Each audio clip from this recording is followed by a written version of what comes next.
जननीं शारदां देवीं रामकृष्णं जगद्गुरुं पादपद्मे तयो श्रुत्वा प्रणमामि मुहुर्मुहुः। नमः श्रीयतिराजाय विवेकानन्दसूरये सच्चित्सुखस्वरूपाय स्वामिने तापहारिणे। परम पूज्य सन्यासी वृंद, उपस्थित भक्त मंडली,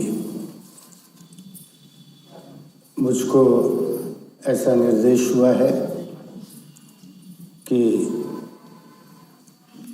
इस मंदिर की प्रतिष्ठा के संबंध में कुछ जानकारियां आप लोगों के समक्ष रखूं और भगवान श्री रामकृष्ण देव के दिव्य जीवन के संबंध में कुछ बातें मैं आप लोगों से करूं। मैं आपको बहुत पीछे ले जाना चाहता हूं। 1951, 52, 53, 54 में जब स्वामी आत्मानंद जी ब्रह्मचारी तेज चैतन्य के रूप में नागपुर में रह रहे थे, वह उनके साधना का दिन था, साधना का समय था। सभी प्रकार के काम जैसे मिशन के ब्रह्मचारियों को करना होता था, तो झाड़ू लगाने से लेकर मंदिर में प्रार्थना करना, भजन गाना, ध्यान करना, प्रूफ देखना, ये सब काम वे किया करते थे। सबको यज्ञ भाव से काम वे किया करते थे। और इसी बीच एक बार स्वामी त्रिगुणातीतानंद जी का उनको स्वप्न आया। उन्होंने स्वप्न में देखा कि त्रिगुणातीतानंद जी उनके सामने खड़े हैं, उनके एक हाथ में पुस्तक है और दूसरे हाथ से अपनी उंगली से एक किसी विशेष दिशा की ओर वो निर्धारित कर रहे हैं। स्वप्न का अर्थ स्वामी जी ने जो ग्रहण किया वह यह कि स्वामी विवेकानंद ऐसा निर्देशित कर रहे हैं कि रायपुर में आश्रम स्थापित करना है और एक पत्रिका जो रामकृष्ण भावधारा के प्रचार और प्रसार के लिए समर्पित हो, ऐसी पत्रिका का प्रकाशन करना है। और थोड़ा पीछे ले जाऊं तो स्वामी विवेकानंद ने कभी स्वामी त्रिगुणातीतानंद जी को पत्र में लिखा था कि मध्य प्रांत में सेवा कार्य करने की बहुत सी संभावनाएं हैं। स्वामी त्रिगुणातीतानंद जी के जीवन में संभवतः मध्य प्रांत में ऐसा कार्य नहीं हुआ, तो ऐसा प्रतीत होता है कि स्वामी त्रिगुणातीतानंद जी ने इस कार्य का दायित्व स्वामी आत्मानंद जी को दिया, जो उस समय ब्रह्मचारी तेज चैतन्य थे। स्वप्न की उनको स्वप्न में दर्शन हुए, बात आई गई, पुनः ऐसा दिन चलने लगा जैसा हमेशा चलते रहता है। दूसरी बार फिर वही स्वप्न आया, तब वो थोड़े से अशांत हुए। तीसरी बार पुनः जब वो स्वप्न आया तब वो बहुत अशांत हो गए। उनको लगा कि यह तो मेरे को स्पष्ट निर्देश मिल रहा है कि मैं रायपुर में जाकर आश्रम स्थापित करूं। रायपुर इसलिए क्योंकि रायपुर में स्वामी विवेकानंद 2 वर्षों तक रहे थे अपनी किशोरावस्था में, 1877 से 1879 तक। अपने जन्म स्थान कलकत्ता के बाद जो सबसे अधिक समय स्वामी जी ने व्यतीत किया वह रायपुर था। तो उनको लगा कि उन्होंने मुझे निर्देश दिया है कि मैं रायपुर में जाकर एक आश्रम की स्थापना करूं और एक पत्रिका का प्रकाशन करूं। पर यह कैसे संभव है? क्योंकि रायपुर में तो ब्रह्मचारी थे, उनको ऐसे रामकृष्ण मिशन, मठ मिशन से अवकाश मिलने का प्रश्न ही नहीं था, अनुमति मिलने का प्रश्न नहीं था। और फिर उनको लगा कि यदि मैं ऐसा नहीं करता हूँ तो 3 बार जो स्वामी त्रिगुणातीतानंद जी ने मुझको स्वप्न दिया है तो उनके निर्देशों की अवहेलना होगी। वे बड़े अशांत हो गए और इस अशांति को दूर करने के लिए उनको लगा कि कुछ दिन जाकर एकांत में मैं साधना तपस्या करूं। और तब वे 6 महीने का अवकाश लेकर सन 1958 में वे हिमालय में तपस्या करने के लिए चले गए। ऋषिकेश पहुंचने पर उनको मालूम पड़ा कि वशिष्ठ गुफा में स्वामी पुरुषोत्तमानंद जी रहते हैं। स्वामी पुरुषोत्तमानंद जी भगवान श्री रामकृष्ण देव के मानस पुत्र स्वामी ब्रह्मानंद जी के शिष्य थे। रामकृष्ण मठ मिशन के प्रथम महाध्यक्ष थे स्वामी ब्रह्मानंद जी और उनके शिष्य स्वामी पुरुषोत्तमानंद जी थे। वे वशिष्ठ गुफा में रहते थे। ऋषिकेश से लगभग 24-25 किलोमीटर दूर है। उस समय तो बहुत घना जंगल था। अभी तो वशिष्ठ गुफा में शहर जैसी स्थिति हो गई है और उस समय घोर जंगल था। शेर भालू बहुत स्वच्छंदता से वहाँ विचरण किया करते थे। तो ऐसे घने जंगल में वशिष्ठ गुफा है, बहुत लंबी गुफा है। स्वामी पुरुषोत्तमानंद जी वहाँ पर रहते थे, लोगों को योग इत्यादि की शिक्षा भी देते थे और स्वयं ध्यान तपस्या में मग्न रहते थे। स्वामी जी ने उनके निर्देशन में योग की साधना की। कहानी तो बड़ी लंबी है पर उसका सार यह है कि वहाँ पर उनको एक बड़ी उपलब्धि हुई, वह यह कि वो मृत्यु के भय से मुक्त हो गए। जिस मृत्यु से हम लोग घबराते हैं उस मृत्यु के भय से मुक्त हो गए। ऐसी घटना उनके साथ घटी। फिर उन्होंने कभी मृत्यु की परवाह नहीं की। उनको यह निश्चित हो गया जब मृत्यु आना है तभी आएगी, किसी भी प्रकार से उसमें व्यतिक्रम नहीं किया जा सकता। इसलिए व्यक्ति को मृत्यु के भय से मुक्त होकर कार्य करना चाहिए। और फिर उसके बाद वे उत्तर काशी चले गए और उत्तर काशी में फिर कुछ समय तक उन्होंने तपस्या की और फिर उनको लगा कि अब समय आ गया है कि मैं स्वामी त्रिगुणातीतानंद जी के स्वप्न को साकार करूं। वे रायपुर में आए और बूढ़ापारा में बाल साहित्यकार पंडित गणेश राम मिश्र थे। उनका मकान था, अभी तो वह ढह गया है, कोई दूसरा खरीद लिया है उसको। उसके प्रथम मंजिल में जगह खाली थी तो 30 रुपये मासिक किराए पर उन्होंने वह मकान लिया और वहीं उन्होंने आश्रम चालू किया। और उनके साथ देवेन भैया, स्वामी निखिलात्मानंद जी, राजा भैया, स्वामी त्यागात्मानंद जी, मिल्लू भैया और फिर उनके भाई पिल्लू भैया, गिरीश महाराज, ये 4 आकर वहाँ पर रहने लगे। और कुछ पीछे मैं जाऊं तो सन 1958 में यहाँ पर एक आशुतोष विश्वास रहते थे, बीमा कंपनी में काम करते थे। रामकृष्ण के बहुत बड़े भक्त थे। बड़ी भक्ति से उनकी पत्नी भी बड़ी भक्ति से पूजा करती थी। रोज उनके घर में खंडन भवबंधन होता था। 1957 के अंत में उन्होंने पूज्यपाद स्वामी रंगनाथानंद जी को आमंत्रित किया था वक्तव्य देने के लिए और स्वामी रंगनाथानंद जी वहाँ पर आए थे। एक जनसभा हुई और स्वामी रंगनाथानंद जी का बहुत सुंदर वक्तव्य हुआ। लोग बहुत प्रभावित हुए और स्वामी रंगनाथानंद जी के जाने के बाद लोगों ने सोचा कि इस रामकृष्ण विवेकानंद भावधारा के प्रचार और प्रसार के लिए कोई एक केंद्र बनाना चाहिए, कोई एक संस्था बनानी चाहिए। और उन्होंने फिर एक समिति गठित की, श्री रामकृष्ण सेवा समिति ऐसे उन्होंने गठित की 20 जनवरी 1958 को। और समिति उनके घर में ही कार्य कर रही थी, आशुतोष विश्वास के घर में। और जब स्वामी जी रायपुर आए तब समिति का भार उनको दे दिया गया। उस समय तो कुछ काम हुआ नहीं था, पर स्वामी जी रायपुर आए, समिति का भार उनको दे दिया गया। और फिर रायपुर आने के बाद स्वामी उस समय तो फिर 1960 में बुद्ध पूर्णिमा के दिन स्वामी आत्मानंद जी ने अमरकंटक में जाकर संन्यास लिया। ब्रह्मचारी तेज चैतन्य से वे स्वामी आत्मानंद हो गए। और फिर उसके बाद उन्होंने पत्र लिखा, बेलूर मठ में पत्र लिखा, संन्यास के पूर्व ही पत्र लिखा।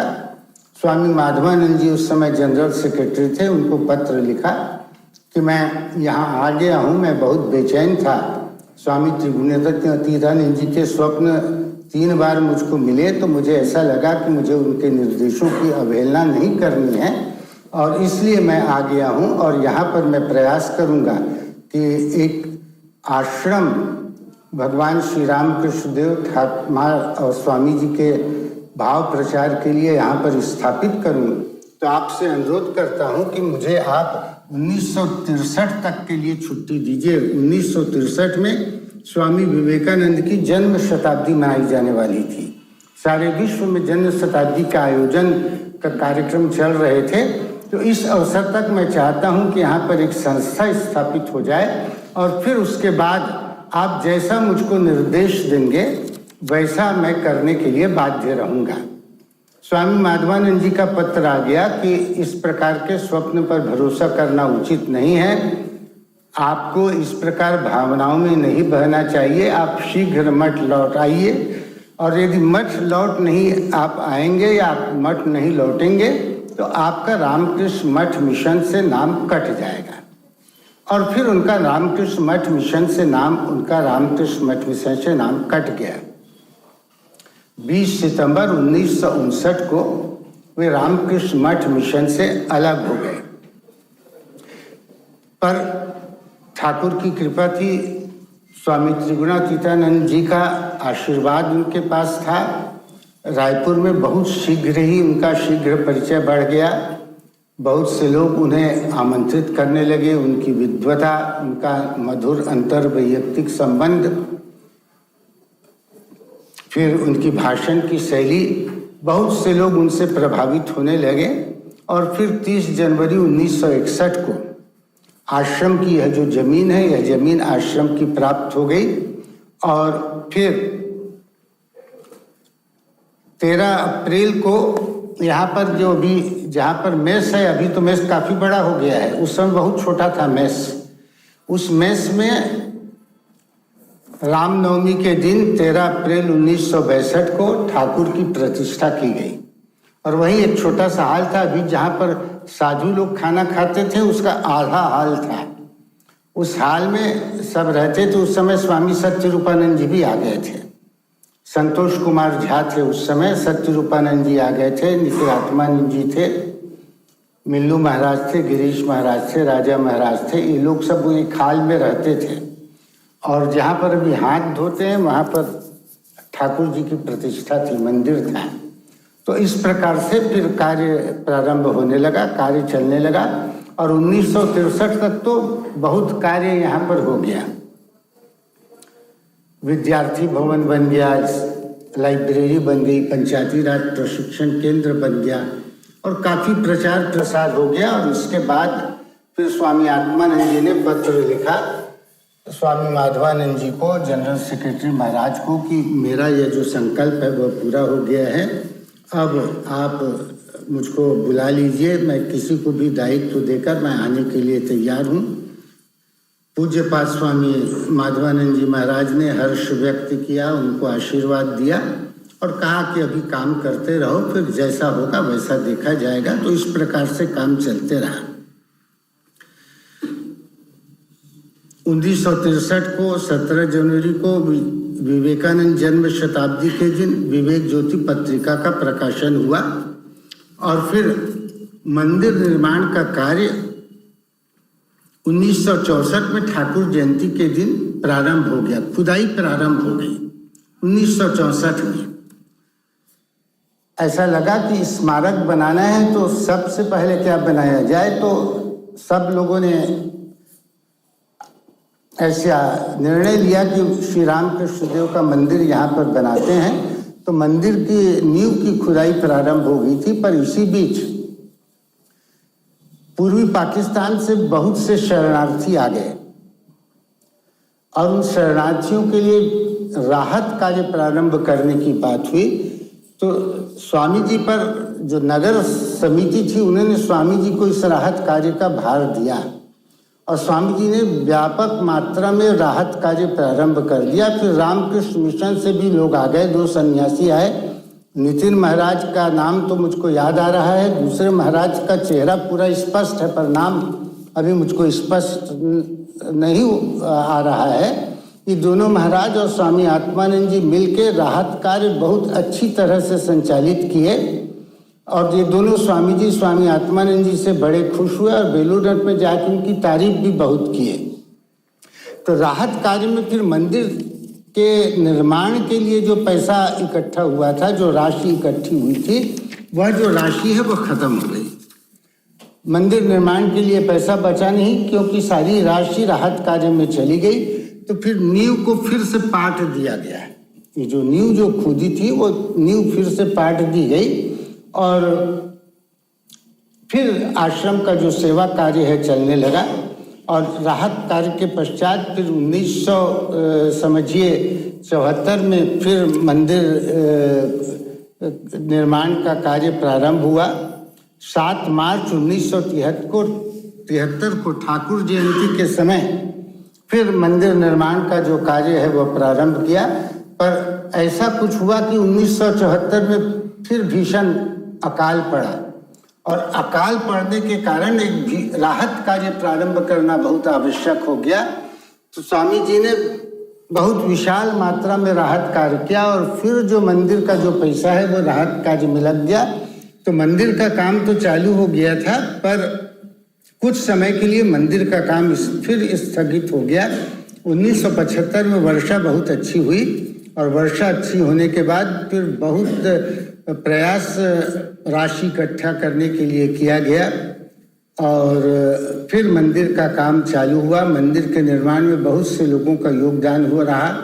सीनियर आर्किटेक्ट थे भिलाई में मिस्टर राजहंस, एमी राजहंस, पी.के. भट्ट थे, वो अवकाश प्राप्त थे, नगर पालिक निगम के चीफ इंजीनियर थे। नाना भाई भट्ट थे जो कलात्मक सृजन के बड़े विशेषज्ञ थे। फिर रामलाल चंद्राकर थे, बताओ दुर्गालाल चंद्राकर थे। इन लोगों ने धर्म राशि इकट्ठा करने में बहुत सहयोग किया। महंत लक्ष्मी नारायण दास थे, इन्होंने राशि इकट्ठा करने में बहुत सहयोग दिया। और इस प्रकार 2 फरवरी 1976 को अत्यंत उल्लासपूर्ण वातावरण में भगवान श्री रामकृष्ण देव के विग्रह की प्रतिष्ठा हुई। पूज्यपाद स्वामी वीरेश्वरानंद जी महाराज ने विग्रह की प्रतिष्ठा की और वह जो दृश्य था वह भी बड़ा अद्भुत था। पुराने मंदिर से वह दृश्य निकला। चित्रपट जो पुराने मंदिर में चित्रपट थे उन चित्रपट को लेकर साधु लोग निकले। करीब 60 साधु देश विदेश से आए थे। 500 भक्त लगभग वहां पर थे। अब आप कल्पना करिए कि कितनी भीड़ रही होगी। और फिर ब्रह्मचारी वेद पाठ कर रहे थे, पुष्प पत्रों की वर्षा हो रही थी और फिर वहां से जो चित्रपटों को लेकर शोभा यात्रा निकली। स्वामी अपूर्वानंद जी ठाकुर के चित्र को रखे हुए थे, स्वामी गौरीशानंद जी माँ शारदा के चित्र को रखे थे और हिरणमयानंद जी, स्वामी हिरणमयानंद जी विवेकानंद जी के चित्र को रखे हुए थे। और इस प्रकार एक बछड़ा गाय भी यहाँ पर था और इस प्रकार वेद पाठ के सहित यहाँ पर सब इस नूतन मंदिर में आए और फिर श्री रामकृष्ण देव की प्रतिष्ठा हुई। फिर उसी रात संध्या 6:30 बजे डॉक्टर अरुण सेन का गीत रामायण प्रस्तुत किया गया। अरुण सेन ने रामायण की कथा को भगवान श्री राम के जन्म से लेकर सीता जी के पृथ्वी पर प्रवेश की कथा को गीतों के माध्यम से पिरोया था और गाया था। अरुण सेन उस समय इंदिरा संगीत विश्वविद्यालय के कुलपति थे और बहुत मधुर उनका कंठ था। अपने सहयोगियों के साथ वे गीत रामायण की प्रस्तुति किए, पहली बार वहाँ पर प्रस्तुति किए। पहला जो उनका प्रस्तुतिकरण था यही रायपुर के आश्रम में हुआ, और वो भी स्वामी आत्मानंद जी से बड़े प्रेरित थे। उनसे प्रेरित होकर उन्होंने गीत रामायण लिखा, फिर उन्होंने गीत विवेकानंद भी लिखा, उसका भी पहली प्रस्तुति यहाँ पर हुई। तो गीत रामायण उन्होंने प्रस्तुत किया और अद्भुत वह गीत रामायण था। मुझे स्मरण आ रहा है कि जब सीता के धरती प्रवेश का प्रसंग आया तब उन्होंने बड़े मधुर कंठ से गाया, माँ अब तो मुझे भुला ले, सहने की अब शक्ति नहीं माँ, मुझको गोद सुला ले। एक लंबा भजन था उनका, और जब वो गाया तो अधिकांश श्रोता सब रोने लगे थे। भगवती सीता जा रही हैं, उनको परीक्षा देने के लिए बुलाया गया था वहाँ राम के दरबार में पुनः स्वीकार करने के लिए। और जब भगवती सीता आई तब वो प्रार्थना कर रही थी, माँ मुझको अब तो बुला ले, सहने की अब शक्ति नहीं माँ, मुझको गोद सुला ले। और इतना कारुणिक दृश्य उन्होंने अपने गायन से उत्पन्न किया कि अधिकांश श्रोताओं के आंखों से आंसू निकलने लगा। तो ऐसा फिर उस दिन 2 फरवरी को, जिस दिन मंदिर प्रतिष्ठापना हुई 2 फरवरी 1976 को, तो गीत रामायण का कार्यक्रम हुआ। फिर 3 फरवरी को रंगनाथानंद जी का, वीरेश्वरानंद जी का प्रवचन हुआ, रंगनाथानंद जी का प्रवचन हुआ, स्वामी व्योम रूपानंद जी का प्रवचन हुआ। स्वामी व्योम रूपानंद जी ने अपने प्रवचन में एक बहुत बात कही, बहुत सुंदर बात कही। स्वामी व्योम रूपानंद जी ने कहा कि ऐसे तो बहुत से मंदिर हैं, पर इस मंदिर का विशेष महत्व है। रायपुर के रामकृष्ण मंदिर का विशेष महत्व है। क्यों? क्योंकि ठाकुर ने कहा था कि जहाँ नरेंद्र मुझे रखेगा वहाँ मैं रहूँगा। और नरेंद्र यहाँ पर 2 वर्षों से अधिक समय तक, लगभग 2 वर्षों तक यहाँ पर रहे थे। तो यह जो स्थान है, यह स्थान स्वामी विवेकानंद के भाव स्पंदन से पूर्ण है। और ऐसे स्थान में जब ठाकुर जी की प्रतिष्ठा हुई है तो निश्चित रूप से इस मंदिर का विशेष रूप से महत्व है। तो फिर इन स्वामी जी लोगों के प्रवचन हुए। फिर उसके बाद फिर हिरणमयानंद जी के भी प्रवचन हुए। सर्वधर्म सम्मेलन का आयोजन हुआ, हिरणमयानंद जी ने उसकी अध्यक्षता की। हिंदू धर्म, मुस्लिम धर्म, सिख धर्म, ईसाई धर्म, जैन धर्म, बौद्ध धर्म, इसके बहुत से प्रवाचक थे, वक्ता थे, जिन्होंने अपने अपने धर्मों पर प्रकाश डाला। और फिर स्वामी हिरणमयानंद जी का बहुत सुंदर और बहुत प्रभावशाली वक्तव्य हुआ। 5 फरवरी को सुप्रसिद्ध गांधीवादी चिंतक श्रीमन नारायण का यहाँ पर भाषण हुआ। और फिर विवेकानंद जयंती समारोह का उद्घाटन हुआ 5 जनवरी को ही। विवेकानंद जयंती समारोह का उद्घाटन तो माने बहुत पहले बच्चों की प्रतियोगिताएं हुई थी, वाद विवाद प्रतियोगिता हुई थी, तब से चालू हो गई थी। पर औपचारिक उद्घाटन के रूप से ये 5 फरवरी को विवेकानंद जयंती समारोह का उद्घाटन हुआ। 6 फरवरी से 15 फरवरी तक रामकिंकर जी महाराज के प्रवचन हुए। 15 फरवरी से 25 फरवरी तक श्री अतुल कृष्ण गोस्वामी जी का भागवत प्रवचन हुआ। फिर सरोज बाला के प्रवचन हुए 26 से 28 तक, 3 दिनों तक सरोज बाला के प्रवचन हुए। 2 दिन तक सरोज बाला के साथ विष्णु अरोरा के प्रवचन हुए। सरोज बाला उस समय बहुत छोटी थी, जो पुराने लोग हैं वो जानते हैं। वो 10-11 साल की थी और बहुत पहले से 4-5 साल से वो प्रवचन कर रही थी। इसके पहले भी, मंदिर उद्घाटन के पहले भी वो रायपुर में आती थी और शायद पूर्व जन्म का उसका ज्ञान था। अप्रतिम प्रतिभा से धनी थी वो। यहाँ पूरा, जब मंदिर नहीं बना था तो पूरा मैदान भर जाता था और फिर उधर जहाँ जगह मिलती थी वहाँ लोग खड़े रहते थे और उसके प्रवचन को सुनते थे। उसी प्रकार ये विष्णु अरोरा, वह भी छोटे आयु से प्रवचन कर रहा था, तो उसके भी प्रवचन हुए। उसके भी प्रवचन बड़े सुंदर और मार्मिक होते थे और बड़ी भीड़ लगी रहती थी। पूरा मैदान, उस समय तो मंदिर भी नहीं था, ये पूरा मैदान भर जाता था, कहीं खड़े रहने की जगह नहीं होती थी। तो इन लोगों के प्रवचन हुए और फिर 25 से 27 फरवरी तक ठाकुर रणजीत सिंह बिलासपुर के घुरकोट के थे, वो हनुमत चरित्र पर उन्होंने प्रवचन दिया और 25 और 29 फरवरी को स्वामी आत्मानंद जी का गीता प्रवचन हुआ। और इस प्रकार इस आश्रम में श्री रामकृष्ण देव के विग्रह की प्रतिष्ठा हुई और तब से ठाकुर यहाँ पर बैठे हैं सबका कल्याण करने के लिए, सबका मंगल करने के लिए, सबको आशीर्वाद देने के लिए। तो ऐसा ये मंदिर का इतिहास जो मेरे स्मृति में है उसको मैंने आप लोगों के सम्मुख प्रस्तुत किया। और ये जो मंदिर है, जो कोई मंदिर, ठाकुर के मंदिर तो अद्वितीय होते हैं। कोई भी जो मंदिर होता है वह मंदिर मनुष्य की आध्यात्मिकता को की प्रगति का सूचक है। विश्व के इतिहास में मंदिरों का निर्माण मनुष्य की आध्यात्मिकता के प्रगति की सूचना हमको देता है। श्री रामकृष्ण भगवान भी मंदिर में प्रतिष्ठित हैं। भागवत में भगवान श्री कृष्ण उद्धव से कहते हैं कि मंदिर दो प्रकार के होते हैं, एक मंदिर देवी देवताओं के होते हैं और दूसरे मंदिर अवतारी महापुरुषों के होते हैं।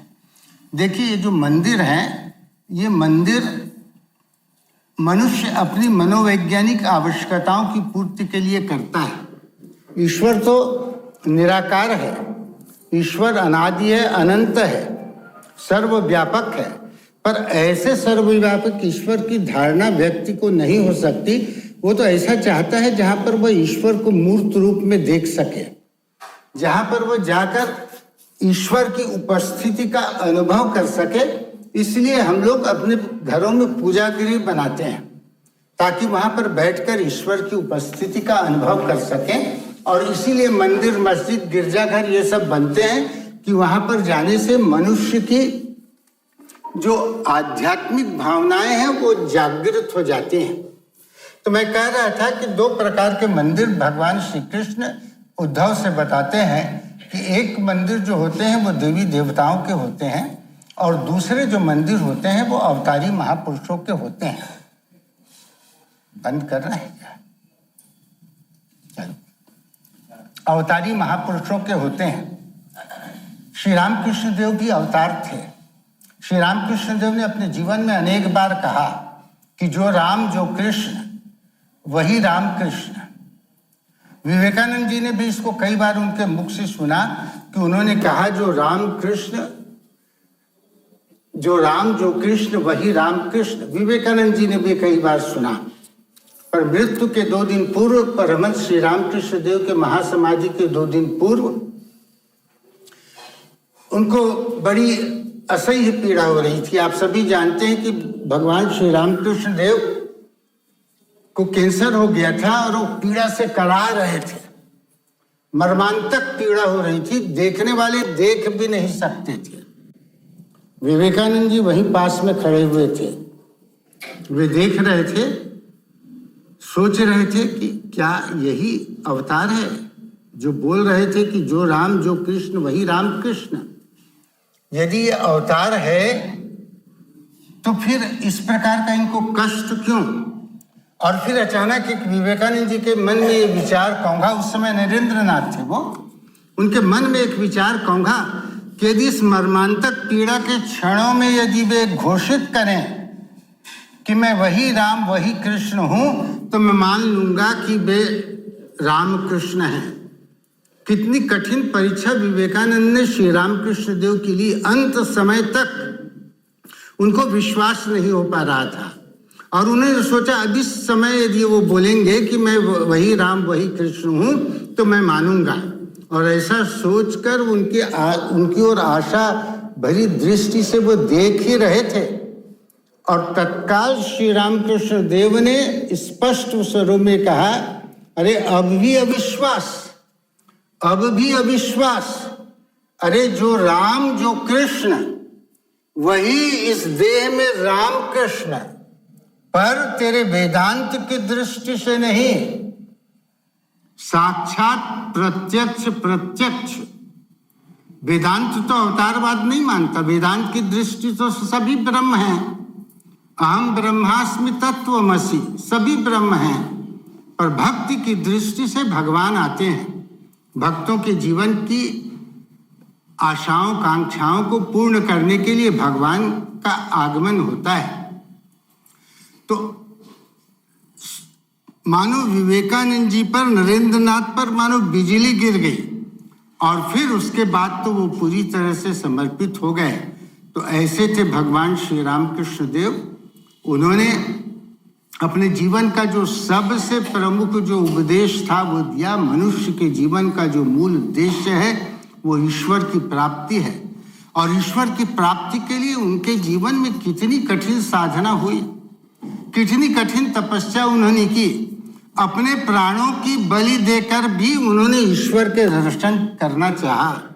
मंदिर में जब वे पूजा करते थे माँ की मूर्ति की, तब वो बोलते थे, जब मेरे बंद करना हो तो बता दीजिएगा, मुझको बोल दीजिएगा। जब माँ के मंदिर की मूर्ति की पूजा वो करते थे तब वो कहते थे, माँ क्या तुम केवल पत्थर की मूर्ति हो या तुम्हारे भीतर कोई चिन्मयी सत्ता का वास है? मैंने सुना हूँ माँ कि तुम केवल पत्थर की मूर्ति नहीं हो, तुम्हें चिन्मयी सत्ता का वास है। तुमने राम प्रसाद को दर्शन दिए हैं, तुमने कमलाकांत को दर्शन दिए हैं कि तुम मुझसे ऐसी कौन सी त्रुटि हो गई है माँ कि तुम जो मुझे दर्शन नहीं देती हो। बहुत दुखी हो गए और एक दिन उन्होंने बड़ा कठोर निर्णय लिया। उन्होंने कठोर निर्णय लिया कि अब इस जीवन का कोई अर्थ नहीं कि जिस जीवन में ईश्वर की प्राप्ति नहीं हो। सारे शास्त्र वही कहते हैं कि मनुष्य के जीवन का उद्देश्य है ईश्वर के दर्शन की प्राप्ति। श्री रामकृष्ण देव चले जाते हैं, मंदिर में खड्ग उठा लेते हैं और फिर अपने गले पर वो लगभग चला ही देते हैं, किंतु उनके हाथ को कोई रोक लेता है।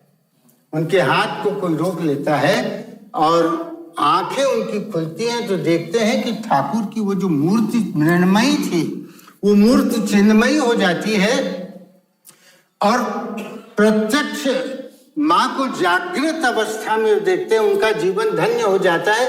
फिर उसके बाद तो श्री रामकृष्ण देव की अवस्था बिल्कुल बदल जाती है। उनका जीवन एक बालक जैसा हो जाता है और माँ जगन माता उनकी माता बन जाती है। हर बात वे श्री माँ से पूछ कर करते हैं। फिर सभी धर्मों की साधनाएं भगवान श्री रामकृष्ण देव करते हैं। तंत्र की साधना उन्होंने भैरवी ब्राह्मणी से की, जो घूमते घूमते उनके पास आ गई थी। और पहली बार भैरवी ब्राह्मणी ने श्री रामकृष्ण देव का अवतार सिद्ध किया। 6 महीने के अल्प प्रयास में श्री रामकृष्ण देव ने तंत्र की सारी साधनाएं आत्मसात कर ली। उसी प्रकार वैष्णव धर्म की साधना उन्होंने की, जटाधारी के साथ साधना की। वैष्णव संत थे, भगवान की रामलला की मूर्ति वो रखते थे। वो जटाधारी साधु थे, उनके पास रामलला की एक छोटी सी मूर्ति थी, पर उनके लिए मूर्ति नहीं थी। वो तो साक्षात उसमें भगवान श्री राम को देखते थे, बालक राम को देखते थे, वो भागते थे, उनको जाके पकड़ते थे। एक बार गुस्से में उन्होंने उसको थप्पड़ मार दिया था, फिर बहुत दुखी हुए थे। तो ऐसी अद्भुत उनकी भक्ति थी। भगवान श्री रामकृष्ण देव भी इस वैष्णव धर्म की साधना में प्रवृत्त हुए। फिर बाद में देखने लगे कि वह जो रामलला की मूर्ति है वो ठाकुर के पास ज्यादा रहने लगी है और उनके पास जटाधारी के पास कम आती है। तो ठाकुर की महिमा को उन्होंने समझा, उनको पास ही उनको छोड़ दिया और फिर वो आगे तपस्या करने के लिए चले गए। फिर उसी प्रकार से उन्होंने अद्वैत तत्व की साधना श्री रामकृष्ण अद्वैत तत्व की साधना की तोतापुरी के जी के माध्यम से। और तोतापुरी श्री रामकृष्ण का तो मन जगन माता से हटता ही नहीं था। वो जब भी अद्वैत तत्व का ध्यान करने लगते थे तो उनका मन जगन मात्रा में केंद्रित हो जाता था कि अद्वैत में तो नाम रूप से ऊपर जाना पड़ता है। ठाकुर लगभग निराश हो गए थे। वो कह रहे थे कि नहीं, अब मैं उस अद्वैत तत्व में नहीं पहुंच पाऊंगा। किंचित रुष्ट हुए थे उनके गुरु तोतापुरी जी। कांच का वही टुकड़ा कुछ पड़ा हुआ था, उनके यहाँ पर उनको गड़ाया, माथे पर गड़ाया, कैसे नहीं, तुमको होना ही पड़ेगा। और तब श्री रामकृष्ण देव दृढ़ संकल्प करके बैठे और उन्होंने देखा कि माँ की मूर्ति आई है, तो ठाकुर ने खुद कहा कि ज्ञान की खड्ग से उन्होंने ठाकुर की मूर्ति के टुकड़े टुकड़े कर दिए और फिर उनका जो मन है वह अद्वैत में समाहित हो गया।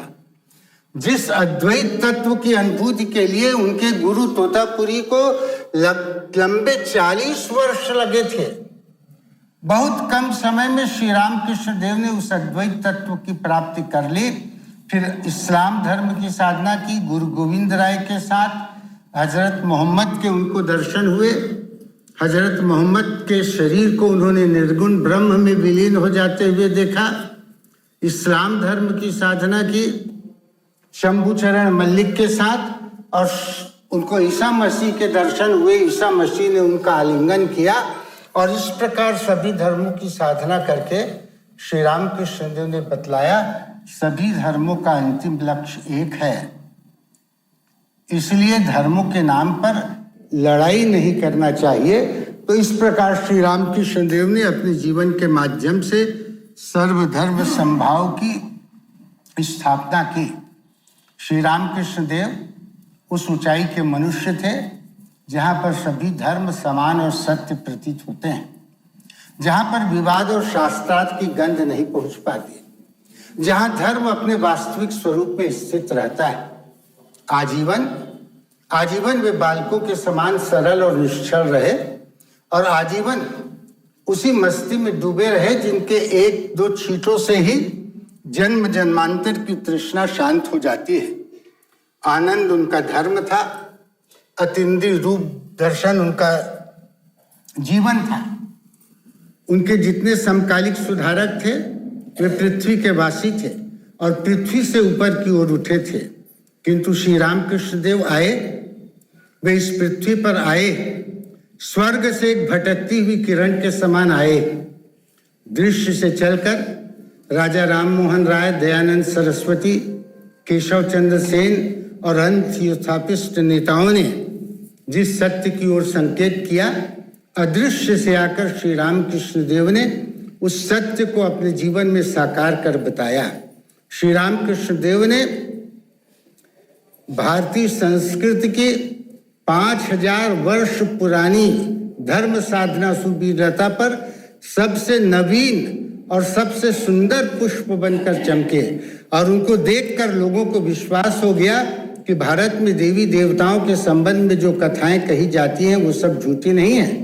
वो श्री रामकृष्ण देव न हिंदी जानते थे न संस्कृत जानते थे, पर एक बार जब उनके मुख से वाणी निकलती थी तो बड़े बड़े वागीश मौन हो जाते थे। एक बार केशव चंद्र सेन से कहा था उन्होंने, केशव तू तो बहुत बड़ी बड़ी बात करता है, बहुत अच्छी वक्तृता देता है, अपनी वक्तृता से सारी दुनिया को हिला देता है, तू भी मुझे बता ना, कुछ बता। तब केशव ने अवनत होकर हाथ जोड़कर कहा था, प्रभु क्या आपके मुख से ही मैं कुछ सुनता हूँ जो लोगों को सुना देता हूँ? क्या मैं लोहार के पास सुई खरीदने के लिए जाऊं? आप जो बोलते हैं उसी को सुनाता हूँ, उसे हो जाते थे। तो ऐसे भगवान श्री रामकृष्ण देव का जीवन था। निरंतर समाधि में व्यस्त रहते थे। एक दिन वो बताना चाह रहे थे अपने भक्तों को कि समाधि में वो कैसा अनुभव करते हैं। भक्तों को उसका आनंद देना चाह रहे थे, पर बताते बताते वो पुनः समाधि मग्न हो जा रहे थे। श्री रामकृष्ण देव के आंखों से अश्रुपात होने लगा। कहने लगे, अरे मैं तुम लोगों को बताना चाहता हूं कि समाधि के समय कैसा अनुभव होता है, पर माँ मुझे ऐसा बताने ही नहीं देती है। मैं बार बार समाधि में चला जाता हूं। एक दूसरे समय वो कहने लगे कि माँ मुझको तुम अपनी स्वाभाविक अवस्था में रहने दो, मुझे इस समाधि के आनंद से मुक्त करो ताकि मैं भक्तों को कुछ ज्ञान की बातें दे सकूं। कितना आश्चर्य है।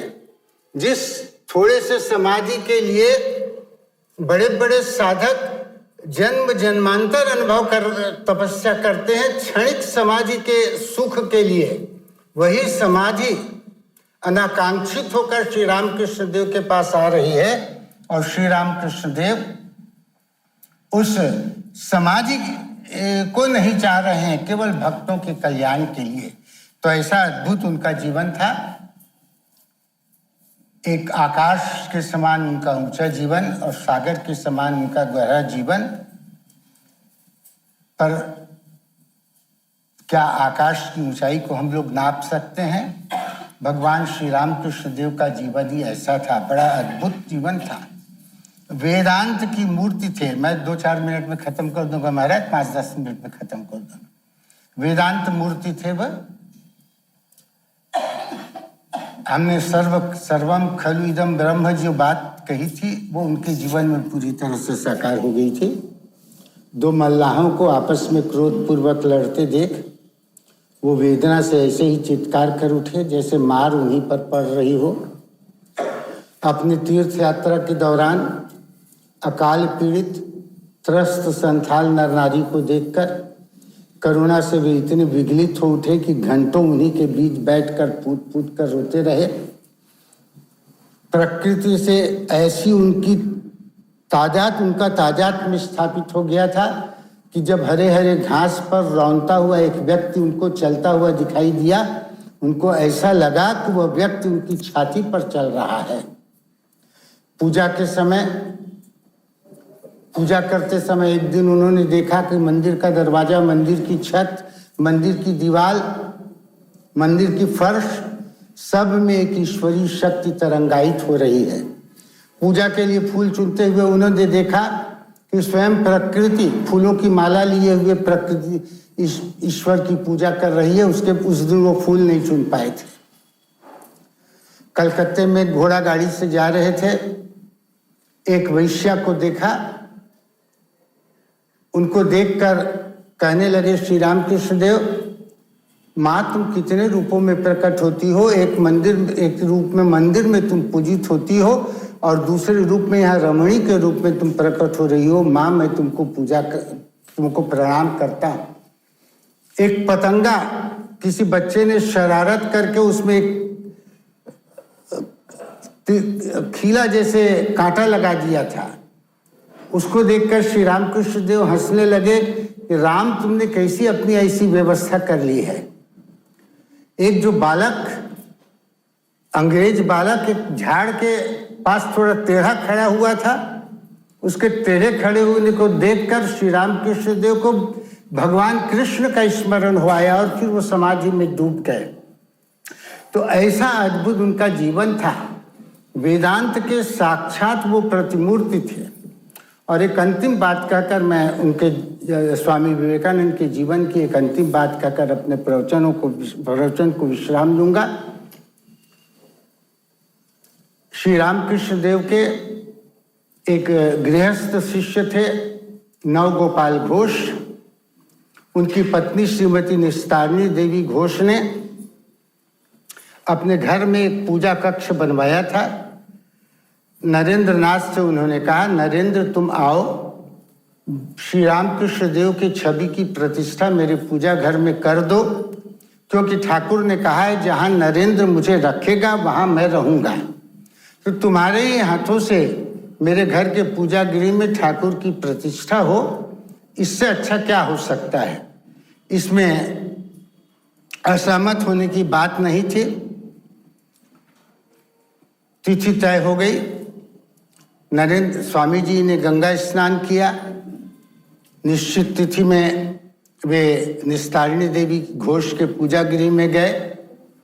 संगमरमर की फर्श बिछी हुई थी, सुवसित वातावरण था, अगरबत्ती जल रही थी और एक दिव्य वातावरण था। विवेकानंद जी तो पावनता की मूर्ति थे।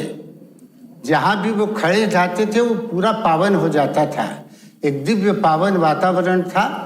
और जैसे ही स्वामी विवेकानंद ने अपने हाथों से श्री रामकृष्ण देव के छवि की प्रतिष्ठा की और उनको प्रणाम किया, तो यह जो मंत्र है वह उनके मुख से निर्झरने की भांति अनायास ही निकल गया।